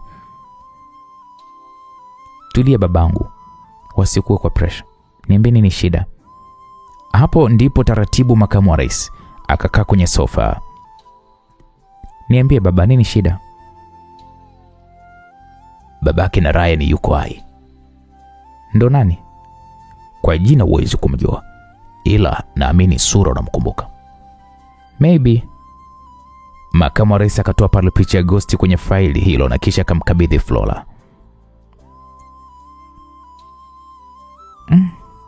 Sura yake sio ngeni. Si yule rafiki yenu aliyekuwa anakuja kututembelea nilipokuwa mtoto? Ndio babake na Ryan. Sasa ananisumbua. Sasa nakusumbua nini kama yuko hai? Tena ndo vizuri tukimkamata babake itakuwa na njia rahisi ya kumpata na Ryan pia. Makamu wa rais akamkata jicho kali Flora mpaka Flora akajawa na mshangao. Sasa baba, mbona unanitazama kwa jicho hilo? Kwani mimi nimeongea kitu kibaya baba? Wewe hakuna unachokijua. Sijui. Sawa, niambie basi nini kinachoendelea. Makamu wa rais alishusha pumzi huku akimtazama binti yake Flora usoni mwake, na kisha akayashusha macho yake mpaka kwenye picha iliyokuwa imeishika Flora. Hebu nipatie hiyo picha. Flora akamkabidhi baba yake ile picha. Makamu wa rais akaigeuza nyuma na kuona pale maandishi ambayo yanamtaja mshirika mkuu wa Ghost ni mzee Max, mtu ambaye naye walikuwa wanamtafuta ili wamuue. Shit. Makamu wa rais alizidi kufoka kweli kweli. Sasa baba, unakwenda kupagawa. Niambie nini nikusaidie kuhakikisha kwamba tunampata huyo Ghost. Nisikilize Flora. Kwenye hili kaa mbali kabisa. Ryan tu amekuhenyesha, hujamfanya chochote cha maana. Babake ndo utamweza. Sasa baba, Ryan okay, haya, nyinyi mmeshindwa na mna majeshi kila kitu. Sembuse mimi nishindwe kwa huyo Ryan. Kumbuka mimi na wewe ni kitu kimoja baba. Nimechagua njia unayopita wewe baba, ili siku moja uje utimize ndoto yako ambayo ulikuwa unaifikiria, na utaitimiza tu baba. Flora alizungumza kwa upole na kumfanya babake ashushe pumzi taratibu. Au baba, huniamini tena kwenye uwezo wangu? Na kuamini. Nishirikishe basi, uniambie nini kinakusumbua. Makamu wa rais alikaa kimya kwa dakika 5 na kisha alianza pale kuzungumza. Nafasi ya mimi kwenda kuwa rais naona inaanza kupotea kwenye moyo wangu. Kwa nini baba? Mwanangu, wakuu wetu ambao ni Scorpion wamenipa miezi 3 ya kwenda kufanya mpango wa kuhakikisha ya kwamba ninamwangusha Ghost pamoja na Judy, ambao wote wanahitaji kuwa marais wa hii nchi, na mbaya zaidi ni kwamba wote wana nguvu kubwa. Nahisi kuchanganyikiwa, nahisi na ukosa kabisa urais mimi. Makamu wa rais alizungumza kwa sauti ya unyonge huku machozi yakimlengalenga na kumfanya Flora akae kimya na kumwonea huruma baba yake, kwani anayokumbana nayo ni makubwa kuliko hata aliyowahi kukumbana nayo huko nyuma. Kwani baba, wanachokihitaji wao ni nini? Sija kuelewa swali lako. Hao Scorpion wanahitaji wewe ufanye kitu gani ambacho kitawafurahisha? Mimi nakuhakikishia kwamba utagombania urais baba. Nisikilize binti yangu. Tuna wapinzani wawili ambao ni mahatari hatari sana kwangu. Mpinzani wa kwanza ni huyo Ghost ambaye bado sijajua uhatari wake, kwa maana ya kwamba nimegusiwa tu kwa juju. Mwingine ni huyo Ed na Judy. Hawa kama ulivyoona kwenye mitandao ya kijamii, Judy yuko hai na Ed tumeambiwa kwamba yupo hai. Sasa nao pia wanataka urais. Sasa baba, kati ya Judy na Ed nani ambaye anataka urais? Judy. Ila Judy anaungwa mkono na Ed. Yaani ni timu moja.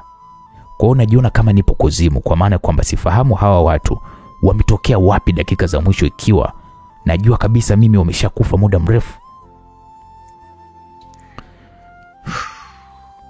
Flora kalipitia ile faili lenye maelezo machache kuhusiana na upinzani hao. Na hapa hakuna kitu cha maana zaidi ya hizo picha zao tu. Flora alizungumza kwa kulika faili hilo mezani. Alianza pale kupiga picha zilizomo ndani ya hiyo faili. Unafanyaje sasa binti yangu? Kuna watu wangu mimi nahitaji kuweza kuwatumia hizi picha, ilo wawatafute hawa watu. Tukipata taarifa zao itakuwa ni jambo zuri kwa upande wetu, kwani tunaweza kuwawinda kimya kimya kabla hata ya kuweza kurudi nchini Tanzania. Kwa maana kwamba swala la kusema kwamba uwathibitishie uwezo wako ndani miezi mitatu, baba, ni jambo gumu mno. Ni kweli kabisa Flora, hebu fanya vile unavyoweza na kisha utanipatia ripoti. Mimi kichwa changu kimechanganyikiwa kabisa. Usijali baba, acha jembe lako sasa, mimi ninge kazini. Flora alibeba faili hilo na kuelekea chumbani kwake. Akazihamishia picha hizo kwenye laptop yake na akawatumia rafiki zake ambao ni wadukuaji, yani mahakazi waliopo nchini Israel, na kisha akampigia simu mkuu wao. Kuna picha naona umetuma kwenye email yangu. Ndio. Nahitaji uhakikishe kwamba unawapata hao watu. Ikiwezekana utambue ni wapi wanapoishi. Nipe dakika 5 na kupigia. Okay, sawa. Flora akakata simu huku akiwa amejawa na matumaini makubwa mno ya kujua maadui wa baba yake ni wapi walipo. Baada ya dakika 5 simu yake ilianza kuita. Akaipokea. Nipe habari. Asei, kazi hatuwezi kuifanya. Kwa nini? Tafuta watu wengine wa kuifanya hiyo kazi. Ila watakaojaribu kuweza kuifanya, tambua kwamba hawatomaliza masaa 24, watakuwa wameuawa. Hao unaowaulizia ni watu hatari sana. Nikutakia kazi njema. Simu ikakatwa na kumfanya Flora mdomo ubaki wazi kwa mshangao, kwani sicho kila alichokuwa amekitegemea. Naam, msikilizaji. Monica kwa upande wake kwa haraka alionekana kufungua pazia la chumbani kwake, na hii ni mara baada ya kuna gari ya Mheshimiwa Rais ikiingia katika eneo la nyumba yake. Akalitambua kwa haraka, kwa maana ya kwamba ni gari binafsi ya Mheshimiwa Rais. Wakashuka pale walinzi wake na mmoja wake akamfungulia pale mlango. Rais akashuka kwa haraka. Monica akashuka pale sebleni, alifungua mlango na Rais akaingia bila hata kuongea chochote. Alianza pale kuvua koti lake na akalitupa kwenye sofa. Akavua pale na tai yake na akaitupa kwenye sofa. Alianza pale kupandisha kuelekea gorofani.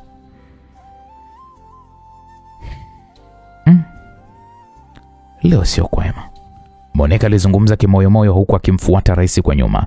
Wakaingia kwa pamoja chumbani na Rais akajitupa pale kitandani. Taratibu Monica alianza kumvua viatu pamoja na socks. Unaonekana huna furaha baby, shida nini? Monica alizungumza kwa sauti ya kimahaba kabisa. Kiukweli mimi nahisi kufa. Masuala ya kufa tena baby? Utaniacha na nani jamani? Monica alizungumza kimahaba huku akijilaza pembeni ya Mheshimiwa Rais. Nini kinachokusumbua mume wangu? Leo tumekutana na kiongozi wa Scorpion. Ndio nani? Kumbe wewe sikuwahi kukwambia. Wala mume wangu hujai kuniambia. Rais alijifikiria kwa muda huku akimtazama Monica machoni mwake. Ila kama ni siri usiniambie. Si unajua wewe unabeba siri nyingi za kitaifa. Monica alizungumza kwa kudeka na kuzidi kumlainisha Rais. Taratibu Rais alishusha pale pumzi nyingi. Nataka hii iwe siri. Usijali, siri zako zote ziko salama mume wangu. Monica alizidi kuzungumza kwa kumtega Mheshimiwa Rais huku akiwa anafungua vifungo vya shati la mheshimiwa. Scorpion ndio watu walioniweka mimi madarakani. Kiufupi Scorpion sijui niite ni taasisi au ni kikundi, ila vyovyote vile wewe utakuwa umenielewa. Wao ndio walioniingiza mimi madarakani. Wao ndio wanaoingiza viongozi wa nchi nyingi sana madarakani duniani, ikiwamo mpaka na Marekani. katika hao viongozi mimi ni mmoja wao. Wanachokifanya wao ni kuhakikisha wale wote ambao wanaonekana kuwa na nguvu kwenye chaguzi unazoziendea wanawaua kimya kimya au kiakili. Kwa mfano, wanaweza kukusababishia ajali ukafa. Hivyo inakuwa nafasi ya wewe ambaye unakuwa huna nguvu, unabaki wewe mwenyewe na uchaguzi unakuwa ni mwepesi kwa nafasi yako na unakuwa unatekeleza baadhi ya matakwa wanayoyataka. Sasa mimi wakati wangu nilipokuwa ninaingia madarakani, kuna mtu alikuwa ni rafiki yetu. Yeye alikuwa na nguvu na pesa. Scorpion walitusaidia kutupatia plani, tukamsababishia ajali akafa yeye na mke wake. Na tulimzika kabisa tukishuhudia. Sasa leo hii mkuu wa Scorpion anatuambia kwamba yule mtu yuko hai na tena anataka kugombania urais kipindi hiki. Yaani imefikia hatua tumechanganyikiwa, mimi pamoja na mwenzangu makamu wa rais. Sasa bebe, unachanganyikiwa nini ikiwa mtu mwenyewe haujamuona? Ametupatia picha yake, yuko hai, na mbaya zaidi ni kwamba kwa sasa tunasikia na nguvu kubwa, na mbaya zaidi yuko Afrika ya Kusini. Na mkuu ametuambia kwamba anaitwa Ghost. Ghost ndo nani? Ndo huyo jamaa yetu. Na kututhibitisha kabisa, akatuonesha picha yake. Sasa hiyo moja. Jambo jingine ni kwamba Rais Eddie na Judy ambao tulikuwa tunajua ya kwamba amefariki dunia, na wao pia wako hai. Baby, hapana bwana. Haki ya Mungu, Monica. Na ametuthibitishia kabisa kwa picha, na mpango wake ni kuhakikisha kwamba Judy anarudi kugombania urais Tanzania. Hebu tuone hizo picha. Nimemwachia faili ambaye anataka kugombania urais. Yaani naona kabisa tunakwenda kupoteza urais. Na sipati picha kama huyu Ghost akija kushika madaraka. Tutakuwa wapi Mungu wangu? Hapo Monica alijifanya kuguna huku akimtazama rais usoni mwake, ikiwa anajua kabisa kwamba mipango yote ya Ghost ni kugombania urais.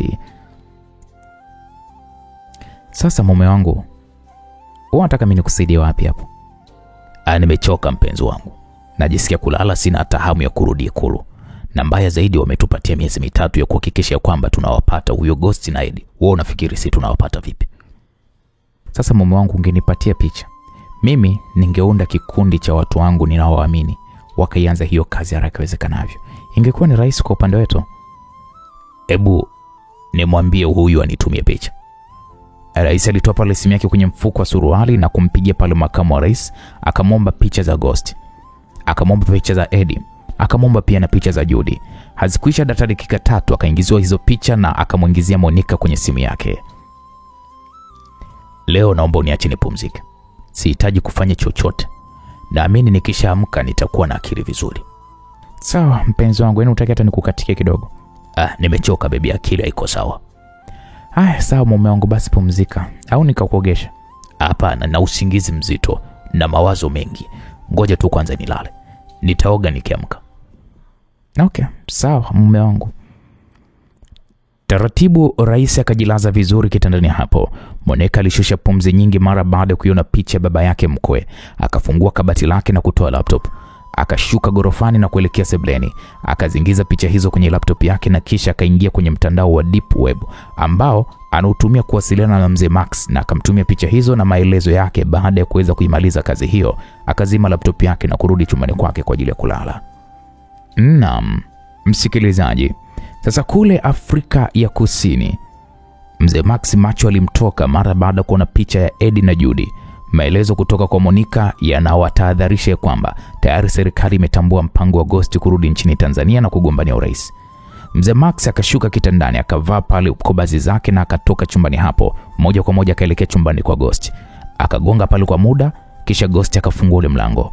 Ghost akamuuliza, vipi ndugu yangu, kwema? Saa 8 usiku sasa. Ghost sio kwema kaka. Imekuwaje? Max akamkabidhi iPad Ghost, na Ghost akaona picha yake, akaona picha ya Eddie, akaona picha ya Judy. Max akasema, bwana Monica amenitumia ujumbe huo usiku huu ya kwamba rais na makamu wake wameshatambua mpango wetu wa wewe kurudi nchini Tanzania kwenda kugombea urais, na wamepewa miezi 3 na mkuu wao wa kundi la Scorpion kuhakikisha kwamba wanawakamata wewe, Eddie na Judy. Hebu ngoja kwanza. Edi huyu ndiye yule aliyekuwa rais? Ndiyo. Naye ana mpango wa kumrudisha Judy madarakani. Na kama tulivyoona kwenye mitandao ya kijamii, Judy alikuwa live huko. Ghost alizungumza kwa kikaa kwenye sofa lililopo chumbani kwake. Mbona upinzani unaongezeka? Na huyu rais Edis alishakufa huyu? Ndiyo, hata mimi nashangaa kumwona yuko hai. Sasa tunafanyaje ndugu yangu? Ghost, yani hiyo taarifa, unajua imenifanya usingizi wangu wote umeisha. Yani adui yetu tulikuwa tunajua ni hawa washenzi, rais na makamu wake. Kumbe yuko na Edi. Sijui yuko na huyo Judy. Hii kweli imekuwa surprise. Mzee Max alizungumza huku akiwa ameishiwa na nguvu kabisa. Na mbaya zaidi Ghost ni kwamba hatujui nguvu aliyokuwa nayo huyo Edi. Wote walikaa kimya. Ghafla simu ya Mzee Max ilianza kuita. Alitoa mfukoni na kuona ni namba ya Naima. Naima, vipi? Safi mkuu, umelala? Hapana, kwema. Kuna taarifa muhimu nahitaji kukueleza usiku huu, maana nimegonga chumbani kwako nimeona kimya. Njoo huko chumbani kwa Ghost. Haikuchukua hata dakika, Naima kaingia chumbani hapo huku akiwa ameshika laptop yake mkononi. Nini tena Naima? Mzee Max alizungumza huku akimtazama Naima usoni mwake. Naima akasema, nimpokea taarifa kutoka kwa mmoja wa kijana wangu nchini Israel. Ameniambia kuna picha zenu hizi hapa zimetumwa kwake ili kumsaka mzee hapo pamoja na hawa ambao ni Edi pamoja na Judy. Mzee Max pamoja na Ghost wakatazamana. Unajua Naima, hata sisi tumepokea taarifa hiyo. Na aliyefanya hivyo ni nani? Wameniambia ni binti huyu hapa. Anaitwa Flora, ni mtoto wa makamu wa rais nchini Tanzania. Huyu binti mimi namjua huyu. Kwa hiyo ina maana ameamua kuungana na baba yake? Ndiyo. Na pia ndio aliowashikia silaha wakwe zako. Inaonyesha ni kwamba machungu yake kwa Ryan, ameamua kupambana vita ambayo ni ya baba yake. Mzee Max alizungumza huku akimtazama Ghost usoni mwake. Tutafanyaje ikiwa adui yetu aliyeongezeka hatujui nguvu yake? Edi kama miaka yote aliweza kufeki kifo chake na watu wakaamini, basi tutambue kwamba ana nguvu kubwa sana ameitengeneza kwenye miaka yote ambayo alikuwa yuko kimya. Max, mbona hii ni shida nyingine sasa? Ndiyo, hatuna jinsi zaidi ya kuongeza nguvu ya kupambana. Ingekuwa ni jambo zuri kama tungemfahamu mkuu wa Scorpion. Alafu iliweje? Kama hizi taarifa zimetoka kwake, ina maana ana uadui na Edi. Ghost, kumbuka na sisi tupo kwenye hiyo listi. Ndio maana tukimjua tunaweza kuchezesha hii vita. Tutapambana na hawa vinyamkera wawili. Je, wakisimamisha mtu mwingine ambaye baada ya kushinda tunashangaa mtu mwingine anainuliwa? Ni mtihani juu ya mtihani kusema ule kweli. Hii ngoma jamani ni ngumu. Tunapaswa kuweza kutuliza akili tena inabidi tuitulize kwa ukubwa sana. Mzee Max alizungumza kwa upole huku akiwa na watazama wenzake. Naima, ndio mkuu. Nipatie taarifa za huyo binti Flora. Tukimpata yeye, tutamshinikiza baba yake kuachia nafasi ya kugombania urais. Na tutakaye dili naye sasa hivi ni huyu Edi pamoja na Judy. Sawa mkuu. Kingine, ndio mkuu. Hao vijana wako waambie wahakikishe wanatupatia details zote za Edi. Sawa. Shirikiana nao kujua taarifa zao. Sawa mheshimiwa. Naima katoka ndani hapo. Max, naona vita sasa inapamba moto. Ni muda wa kuanza mashambulizi bila kurudi nyuma. Si wamepewa miezi 3 na hao wakuu wao? Ndio. Sisi tuwape mwezi mmoja. Huyo binti kiwezekana atekwe na tumweke chini ya ulinzi ili baba yake ajue kwamba anapambana na watu aina gani. Sawa sawa ndugu yangu. Na vita yetu sasa hivi tuigawe kwenye makundi 3. Yapi na yapi tena? Scorpion, Edi na makamu wa rais. Na katika kila kundi tuhakikishe tunawapiga kisawa sawa. Na ninakwambia iwe hata kwa kumwaga damu, ni lazima mimi niwe rais. Mimi sina muda wa kusubiria, na endapo mtu yoyote akijitokeza kutuzuia, tutamwaga ubongo. Hata awe ni nani, lazima tuumwage ubongo wake. Nadhani unanielewa Max, na ndio maana hata mwanzo nilisema kama Rani na yeye amejiweka mbele kunikinga mimi niwe rais, tunamwaga ubongo wake. Sitaki mtu anizuie mimi kwenye swala zima la urais. Urais na utaka, iwe jua iwe mvua. Ghosti alizungumza kwa msisitizo, huku macho akiwa yamemtoka kwa hasira, kwani uvumilivu wa mapambano dhidi ya kiti cha urais umemshinda. Ni lazima afanikiwe kwa njia yoyote ile, iwe njia ya amani au njia ya kumwaga damu. Ni lazima awe rais tu. Sasa bwana, Ghosti amedhamiria kufanya kila linalowezekana kuchukua madaraka. Mtu wa kwanza wanayemhitaji ni Flora. Watafanikiwa kumpata? Bwana, usikose kisa hiki cha mzigo wa I Still Kill Me chapter 5. Mimi naitwa Uncle J. Bwana, tukutane kwenye sehemu ya 5. Bye bye kwa sasa.